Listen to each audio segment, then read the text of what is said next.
हम कह रहे हैं लात मारेंगे हम ऐसी दान पेटी की चाबी में। दलित को वहां जाना नहीं चाहिए, हमारा कोई मंदिर से लेना देना नहीं है किसी भी हालत में। दलित को वहां नहीं जाना चाहिए। तो मंदिर बनाने के पक्ष में है क्या? नहीं, क्यों मैं क्यों मंदिर में बनाने के पक्ष? मैं तो कह रहा हूं इस देश में जितने मंदिर है सबको तोड़ दिया जाए। मैं तो कह रहा हूं इस बात को। क्या मिलता है मंदिरों से? मंदिरों की बजाय इस देश में स्कूल बनाइए, कॉलेज बनाइए, लाइब्रेरी बनाइए, लोगों की शिक्षा मिलेगी, ये देश दुनिया में आगे पहुंच जाएगा। मंदिर बनाने से अंधविश्वास फैलता है, गंदगी फैलती है, लोगों के बीच घृणा फैलती है, और कुछ नहीं फैलता। आप बताइए एक मंदिर ने किसी ने धर्म का काम किया हो, किसी ने लोगों में शिक्षा का इस तरह से कोई काम किया हो? आप बताइए ना। मस्जिद के लिए भी ऐसा नहीं, मस्जिद वाले मस्जिद का जवाब दे।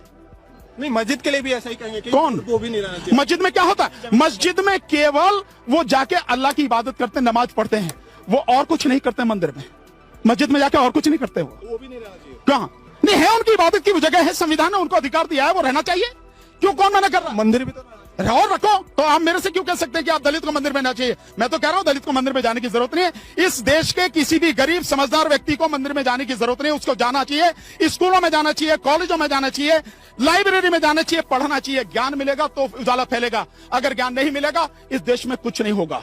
जिस तरह से शिक्षा की हालत बना दी है इन्होंने, इस सरकार ने, आरएसएस ने, इस देश का बेड़ा गर्क होने वाला। नहीं, शिक्षा नहीं। डर है। किस बात का डर है? गिरफ्तारी हो रही है, 200 लोगों की गिरफ्तारी हुई। मैं कह रहा हूं 2000 लोगों की भी गिरफ्तारी हो, 2 लाख लोगों की भी गिरफ्तारी हो तो क्या फर्क पड़ता है? इंसाफ के लिए क्या कुर्बानियां दी नहीं है? ये दी नहीं जानी चाहिए। डरना किस बात का?